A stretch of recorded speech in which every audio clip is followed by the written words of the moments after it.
Good morning everyone, my name is Yusuf. In today's video we will be taking some of these aluminum articles and take it all the way up to Plainfield, Indiana. I'm currently in Fontana, California, waiting for this wonderful driver to finish strapping so he can move forward a little bit, and then I'll be next to get loaded.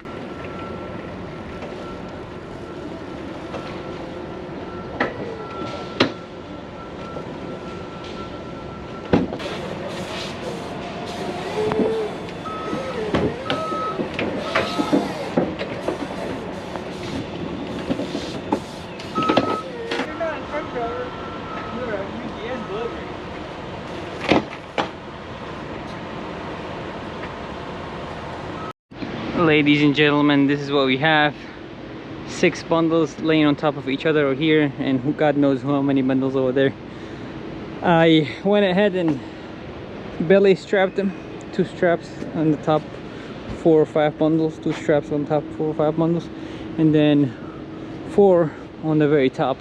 And as you can see, I did not put a half a twist on these straps because this load needs to be tarped. And guess what, I'm a magician, so hocus pocus poof, and just like that, tarping job is done.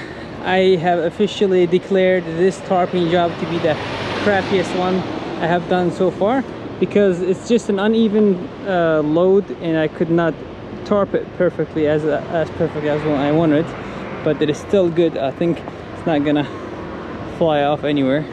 But other than that, everything looks good. I went ahead and put a strap over here so it does not flap, and I put 1 strap right here, and that's because the other tarp, it's coming only until here, and I wanted to make sure that it doesn't fly off and cause any headaches down the road. But anyways, let's hit the road and get some miles done. Because I was not too happy with my tarping job, I decided that I stop within the first 35 miles just to check and see what's going on. I hope those basically these are bundles of aluminum, and they have it tightened up with a piece of wood on top, as you can see. I am thinking that I'm hoping that it does not rip through my tarp, although you can see my tarp is ripped apart everywhere. I need to stop in Albuquerque and fix it because I have enough time. And let's see in the back side, it looks like we're okay. We have no problems. Hopefully it doesn't come loose, because if it does come loose, I wouldn't be able to tell unless someone honks at me. So this is why you want to stop often and check it out, and also have that spot that is ripped. But they're not too sharp, you know, but sometimes tarps could be ripped by even wood, you know, although you may not think it will, but it sure has to me. Once I had like a 4x4 sticking out, and I went 2,000 miles with that, and eventually it ripped through it. But look at this beautiful, wonderful California. We're almost we have another 20 miles. No, I have another 15 miles to make it to I-40, and then we will be driving through. Pew! Okay, so we have a good news and a bad news. The bad news is that condenser that I replaced last week, I forgot to tell them to go ahead and fix the front grill. You know, when they closed it, that grill started rubbing against the condenser, and eventually it punched a hole in it. So now we have to do the whole process all over again. But he said it obviously is not his problem, you know. I didn't ask them to fix the grill, and I did not come into the shop again to tell them, you know, hey, this was your fault or anything, because the guys are already super nice. He said he's gonna do something, give me a discount or something like that, because I have to spend another probably $800 that I spent last week this week again, so that'd be like $1,600 just for replacing condenser. just to replace the condenser. So and the good news is, well, he can do it, A, and B, we will have AC. Yay! Ladies and gentlemen, the condenser installation part is over. He charged me $100 for labor only, and he also did not charge me for vacuuming out the system and recharging the Freon into the system.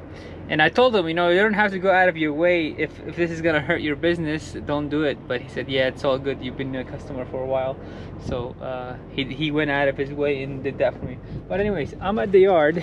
I noticed a while back one of my coolant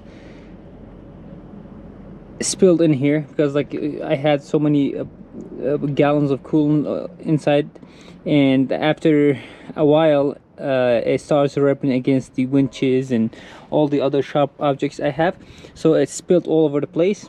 And not to mention, one of these Lucas oil also spilled. So now I'm just trying to clean this out, and this is the final outcome, ladies and gentlemen. Look how clean it is, or at least it's better than it was before.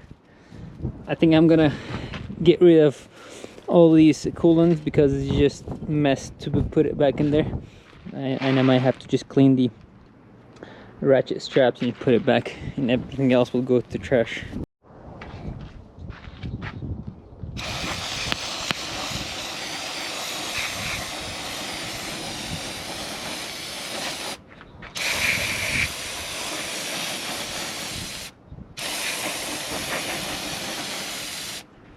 Ladies and gentlemen, we have made it to the receiver.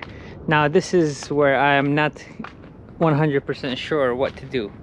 Today is Sunday, they open up Monday morning, and I was curious, you know, since I'm here already, should I go ahead and open the tarp up and maybe unstrap a few straps so I can get ready for tomorrow morning, so they can just come and offload me and I can go my way.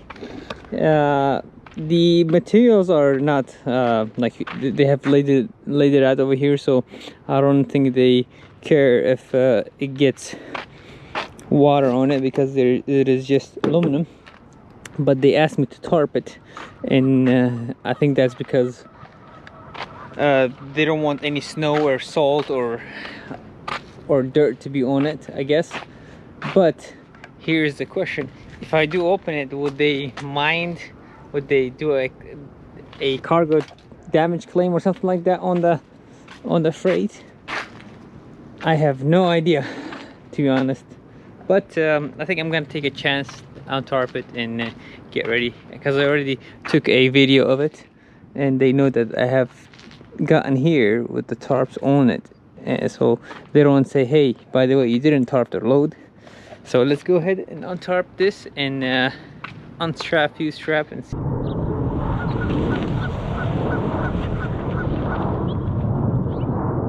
Got the tarps off. Remember, whenever you're putting the blankets on, make sure you put the blankets first and then put the strap so that the blanket does not move around. And same thing in the front. I'm so guilty of that. I keep forgetting that I should put the blankets first and then strap over it, because sometimes the blankets tend to fall down and then you would have the sharp edges go through your tarp. So in this case I forgot to put the strap over here. Let's get down, let's get down to business. Let's get down and roll up our tarps.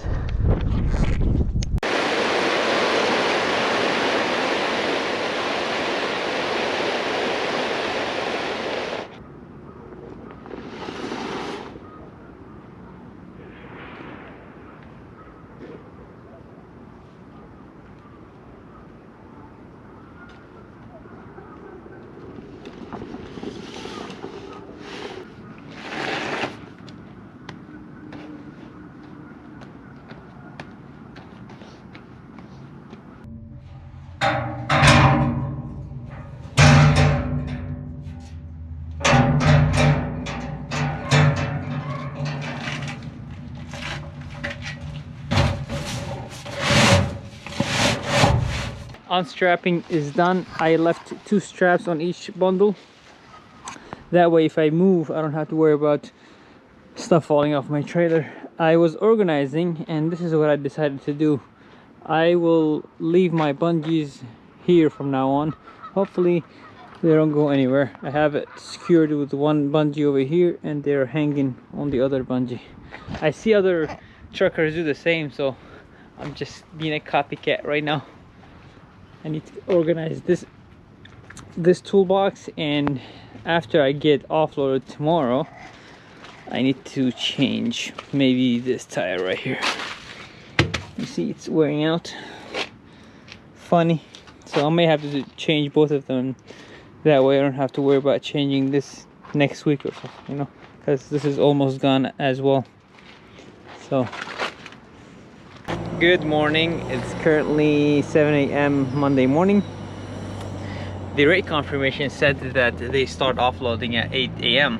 However, I checked in at 7 because I seen cars coming at 6:45 and checked in, and they said, all right, we'll be right there to offload you. So if any time the shipper has, or the shipper or receiver has a place like this where you could park, go ahead and park and get ready for the next day, because had I not untarped or unstrapped, it would have taken me another an hour and a half to do that.